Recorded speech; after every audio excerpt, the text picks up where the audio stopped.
महाराज की जय। श्री सद्गुरु महाराज की जय। प्रभु प्रेमियों, सद्गुरु महर्षि में ही परमहंस जी महाराज के सभी प्रवचन उनकी आवाज़ में उपलब्ध नहीं है, अतः उनके एक प्रवचन का पाठ करके हम आप लोगों को सुनाएंगे।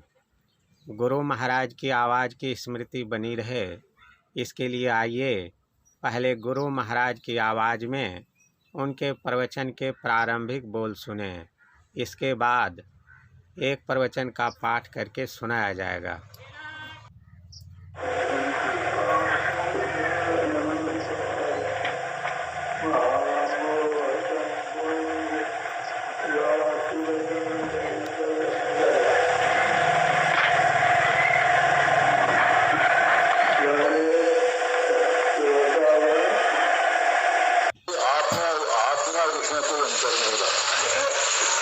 इसीलिए कबीर साहब ने कहा कि नर को बहुत भांति का कारण जाने को सन नद मन नद सभी राजा धाम के सिद्ध सबके लिए कहना ये सबसे। लेकिन फिर कहते हैं नर को बहुत भांति का कारण जाने को सन मद मन मद जाति मद माया मद सर्व विद्या मद और गुण मद राग मद उन्मद इतने मद को रद्द करो तो पावे अनहद। तो इसका अर्थ नहीं कि पढ़ो लिखो नहीं मूर्ख बने रहो, इसका अर्थ तो नहीं। इसका अर्थ पढ़ो लिखो धनंदी मत बने, इसका अर्थ ही विद्या विराजी दुनिया को याद करिए। जहाँ विनय है वहाँ घमंड कहाँ। भक्ति के बारे में जो मैं भक्ति का बारे कहता हूँ और समझ गया हूँ वो यही है कि जिस रास्ते का भी वर्णन हुआ है उस रास्ते पर चलो। श्री सद्गुरु महाराज की जय। श्री सद्गुरु महाराज की जय। महर्षि में ही सत्संग सुधा सागर प्रवचन नंबर 8, स्थूल से सूक्ष्म में प्रवेश का द्वार। प्यारे लोगों, परमात्मा की प्राप्ति के लिए ज्ञान तथा योग दोनों आवश्यक हैं। आज मैं योग सिखोपनिषद के आधार पर दोनों की विवेचना करना चाहता हूँ। इस उपनिषद में शिव जी वक्ता हैं और ब्रह्मा जी श्रोता हैं।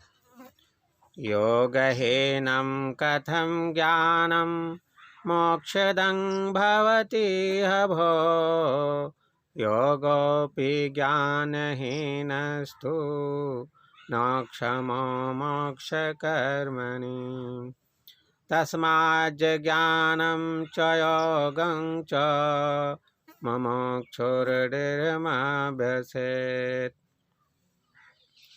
योगहीन ज्ञान मोक्षप्रद भला कैसे हो सकता है?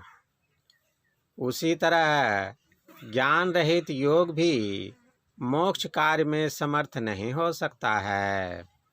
इसलिए ज्ञान और योग दोनों का दृढ़ता के साथ अभ्यास मुमुक्षु को करना चाहिए। पहले कुछ जानना होगा, उस जानकारी से निर्णय होगा कि योग करना चाहिए, जोड़ना चाहिए। क्या जोड़ना चाहिए? फैली हुई वृत्ति को समेट कर जोड़ना चाहिए। इस काम का निर्णय विचार से होता है। इसलिए योग तथा ज्ञान दोनों का अभ्यास करें तो सिद्धि प्राप्ति होती है।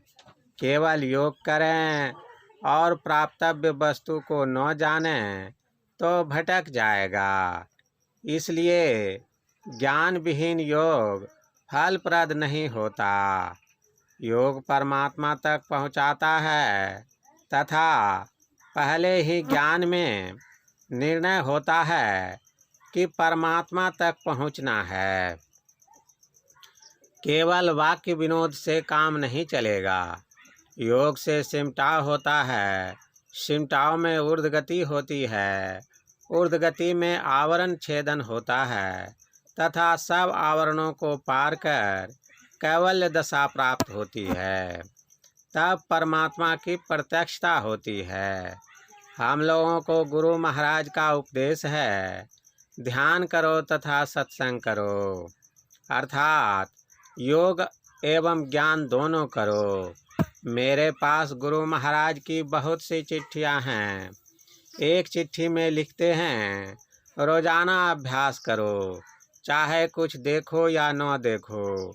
अभ्यास के समय देखते जाओ, चाहे कुछ दृश्य देखने में आवे या नहीं। बाबा साहब कहते थे, जिस प्रकार लाह से लपेटी हुई लकड़ी को अग्नि के तेज में रखो तो पिघलते पिघलते लाह गिर जाएगी और केवल लकड़ी रह जाएगी। उसी तरह ध्यानाभ्यास से सब आवरण उतर जाएंगे और तुम अकेले रह जाओगे। गुरु महाराज की आज्ञा है, इसका पालन हम लोगों को करना चाहिए। उनकी यह हिदायत थी, योग और ज्ञान दोनों करो। देहावसान समय चित्ते यद्विभावयेत् तत्तदेव भवेत् जीव इत्येव जन्म कारणम्। देह त्याग के समय चित्त में जो जो भावनाएं जीव करता है वही वही वह होता है, यही जन्म का कारण है। दिन भर जो अपने मन में सोचते हैं वही भावना अंत में याद आवे, यह संभव है। जन्म भर में कभी जो काम नहीं किया अथवा कभी कभी किया वह अंत समय याद आवे, संभव नहीं। इसलिए नित्य भजन करो। सब कामों को छोड़कर तथा सब कामों को करते हुए दोनों ढंग से करें तो अंत समय में अवश्य याद आवेगा तथा अपना परम कल्याण होगा। प्रायान काले मनसा चलेना भक्त्या युक्तो योग बलेन चैव भुवोर्मध्ये प्राणमावेश्य सम्यक् समतं परम पुरुषमुपैति दिव्यम। गीता 8:10। अर्थात जो मनुष्य मृत्यु के समय अचल मन से भावों के बीच भक्ति से सराबोर होकर और योग बल से अच्छी तरह प्राणों को स्थिर करता है तो दिव्य परम पुरुष को प्राप्त करता है। यह शरीर चला जाएगा, कुछ संग जाने को नहीं है। माल मुलुक को कौन चलावे, संग न जात शरीर, करो रे बंदे वादिन की तदबीर। इसलिए हम लोग भजन अभ्यास अधिक करें। केवल जाने अथवा पढ़ें किंतु ध्यान नहीं करें तो उसको लाभ नहीं होता। वैसे ही जैसे धन धन कहत धनी जो होते, निर्धन रहत न कोई। केवल धन धन के कहने से कोई धनी नहीं होता। काम करते हुए भी अपना ख्याल भजन में लगा कर रखना चाहिए। कमठ दृष्टि जो लावई सो ध्यानी परमान, सो ध्यानी परमान सुरत से अंडा से वह आप रह जल माहि सुखे में अंडा देवे। जस पनिहारी कलश भरे मार्ग में आवे, कर छोरे मुख बचन चित कलसा में लावे। फन मनि धरे उतार आप चरने को जावे, वगा फिल ना पर सुरत मन माहि रहावे। पलटो कारज सब करे सुरत रहे अलगान,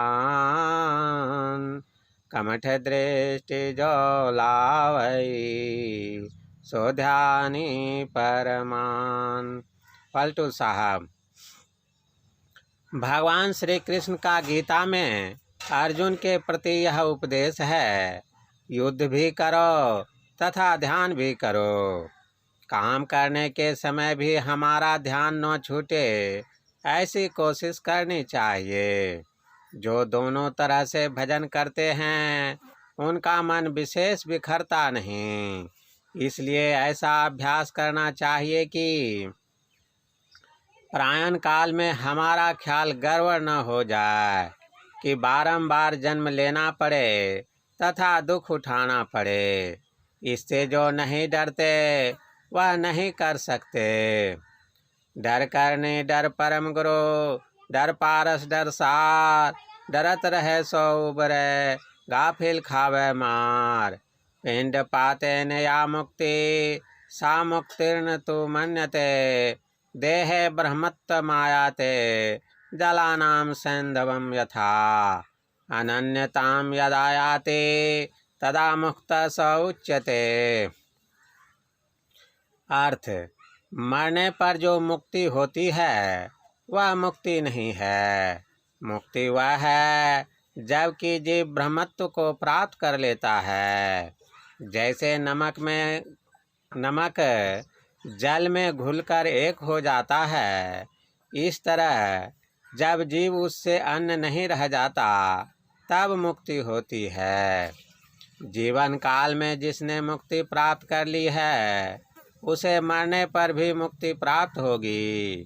जीवन काल में मुक्ति प्राप्त नहीं हो तो मरने पर मुक्ति प्राप्त हो यह संभव नहीं। संतों ने इसका अपनी वाणी में इस भांति वर्णन किया है। लह चार फल अछत तनु, साधु समाज प्रयाग। गोस्वामी तुलसीदास जी। जीवन मुक्त सो मुक्ता हो, जब लग जीवन मुक्ता नहीं, तब लग दुख सुख भुगता हो। संत कबीर साहब। जीवत छूटे देह गुना, जीवत मुक्ता हो, जीवत काटे कर्म सब, मुक्ति कहावे सोय। जीवत जगपति को मिले, जीवत आत्म राम, जीवत दर्शन देखिए, दादू मन विश्राम। जीवत मेला ना भया, जीवत परस न हो, जीवत जगपति ना मिले, दादू बूढ़े सोय। मुआ पीछे मुक्ति बतावे, मुआ पीछे मेला, मुआ पीछे अमर अभय पद, दादू भूले गहला। दादू दयाल जी। चिता में जलने, कब्र में दाखिल होने के पहले मोक्ष प्राप्त करो। बाबा देवी साहब। बाबा साहब ने इस उपदेश को विज्ञापन में छपवाकर बंटवाया था। सब लोग मजबूती के साथ कहते हैं, जीवन काल में जो प्राप्त होगा मरने पर भी वही प्राप्त होगा। बिंदुनाद महालिंगम, शिव शक्ति निकेतनम, देहम शिवालयम प्रोक्तम, सिद्धिदम सर्वदेहिनाम। बिंदुनाद महालिंग है और शिव शक्ति का घर है। इस देह को शिवालय कहते हैं। सभी प्राणियों को इसमें सिद्धि मिलती है। बिंदु जलधरी है और नाद शिवलिंग है। शिवालय में देखते हैं जलधरी पर शिवलिंग स्थापित है। उसी तरह यह शरीर शिवालय है। शरीर को पवित्र बनाकर मंदिर बना लें अथवा अपवित्र कर पैखाने का घर बना लें। पवित्र होने में पापों की ओर झुकते रहें तो पवित्र कैसे होंगे। हम लोग अपनी इंद्रियों को विषयों की ओर न ले जाएं, तब पाप नहीं होगा तथा तभी यह शिवालय होगा और तभी पवित्र दशा में इस शरीर में शिव अर्थात कल्याण प्राप्त होगा। मंदिर को लोग साफ करते हैं, उसी प्रकार शौच के द्वारा शरीर को पवित्र रखना चाहिए तथा झूठ, चोरी, नशा, हिंसा और व्यभिचार, इन पांचों पापों से बचना चाहिए। अगर कभी गलती से करो तो बहुत पश्चाताप करो तथा ईश्वर से प्रार्थना करो कि हे ईश्वर, मुझ में शक्ति दो जिससे मैं इससे बच सकूं, तथा स्वयं खूब मुस्तैद रहो। ध्यान के समय अगर कुछ चिन्ह मालूम होता है तो कैसा कल्याण जान पड़ता है। संतों की वाणी में केवल बात ही नहीं है, भजन करो तो अवश्य चैन मालूम होगा। भजन में होत आनंद आनंद, बरसद विसद हमी के बादर, भेजत है कोई संत कबीर साहब। अपने को इंद्रियों के घाटों से छुड़ाते हुए उस ओर चलो जहाँ परमात्मा का साक्षात्कार कर सकोगे। जिस तरह से हो सके अपने को इंद्रिय धारों से कुछ भी आगे सरकाओ। जागृत और स्वप्न के बीच एक अवस्था होती है जिसे तंद्रा कहते हैं। उसमें ज्ञात होता है कि हम बाहर की बातों को भूलते जाते हैं, हाथ पैर गला सब कमज़ोर होते जा रहे हैं, शक्ति भीतर की ओर खींची जा रही है। इस समय बड़ा चैन मालूम होता है। यह परमात्मा का दिया हुआ नमूना है। इस तंद्रा अवस्था में कुछ गड़बड़ होने से बहुत दुख होता है। भजन करो, भजन लगने लगेगा, भजन बनने लगेगा और चैन होता जाएगा। इसलिए यह शरीर शिव शक्ति का घर है। शरीर में चेतन धारा को समेटकर बिंदु प्राप्त करना शक्ति को प्राप्त करना है, तथा बिंदु भेदन करके नाद को ग्रहण करना शिव को प्राप्त करना है। इस प्रकार बिंदु तथा नाद दोनों को ग्रहण करने से शक्ति और शिव दोनों प्राप्त हो जाते हैं। इसलिए अपने शरीर को विषयों में फंसाकर नरक मत बनाओ, इसे विषयों से हटाकर शिवालय बनाओ। नादरूपम भ्रो मध्य मनसो मंडलम विदु। नाद रूप मन का मंडल भवों के बीच में है, ज्ञानियों ने कहा है। पहला स्थान आज्ञा चक्र संबंधी बातों का संकेत किया है। भोर मध्य इसी को तीसरा तिल कहकर भी जनाया गया है। इसको ऊपर नीचे मध्य का स्थान भी कहते हैं। स्थूल से सूक्ष्म में प्रवेश करने का यह द्वार है। इसी द्वार होकर सूक्ष्म में प्रवेश करने से ऊर्ध्व गति होती है। इसलिए भ्रोर मध्य की बड़ी महिमा है। संतों की वाणियों में भी इसका विस्तृत वर्णन है। बांका पर्दा खोल के सन्मुख ले दीदार, पाल स्नेही साइया आदि अंत का यार। बांका पर्दा खोलकर सन्मुख ही दर्शन करो। बांका पर्दा अंधकार का पर्दा कठिन है, इसको खोलने का भेद जानो। दृष्टि योग के द्वारा यह कठिन पर्दा खोला जाता है। इसके लिए सांभवी मुद्रा का अभ्यास करना चाहिए। सांभवी मुद्रा का अभ्यास 3 तरह से करते हैं: यमा दृष्टि, प्रतिपदा दृष्टि तथा पूर्णिमा दृष्टि। आँख बंद कर देखना अमा दृष्टि से, आधी आँख खुली तथा आधी आँख बंद कर देखना प्रतिपदा दृष्टि से, और पूरी आँख खोल कर देखना पूर्णिमा दृष्टि से अभ्यास करना है। आधी आँख खोलकर आनी प्रतिपदा दृष्टि से तथा पूरी आँख खोलकर आनी पूर्णिमा दृष्टि से अभ्यास करना कष्ट साध्य है। किंतु आँख बंद कर अर्थात अमा दृष्टि से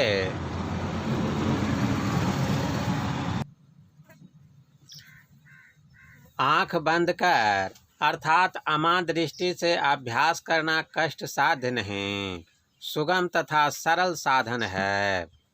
अंतर ज्योति भय गुरु साखे चीने राम करम्मा। बाबा नानक ऐसा नहीं कहते कि फलाने किताब में अथवा फलाने ग्रंथ में ऐसा है। वे कहते हैं अंतर में ज्योति जग गई, यही गुरु की साक्षी है।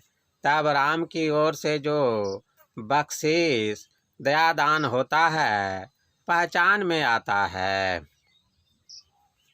श्री सद्गुरु महाराज की जय। यह प्रवचन संत मत सत्संग मंदिर मुरादाबाद उत्तर प्रदेश में दिनांक 20/1/1951 ईस्वी के सत्संग में हुआ था। श्री सद्गुरु महाराज की जय। प्रभु प्रेमियों, अभी जो प्रवचन का पाठ आप लोग सुन रहे थे उसे महर्षि महेश सत्संग सुधा सागर नामक इसी ग्रंथ से पाठ करके सुनाया गया। इस ग्रंथ को आप सत्संग ध्यान स्टोर से ऑनलाइन मंगा सकते हैं। इसका PDF फाइल भी मिल जाता है। इसके साथ ही आप सत्संग ध्यान से संबंधित अन्य सामग्री भी सत्संग ध्यान स्टोर से मंगा सकते हैं। इसके लिए वीडियो के विवरण में लिंक है।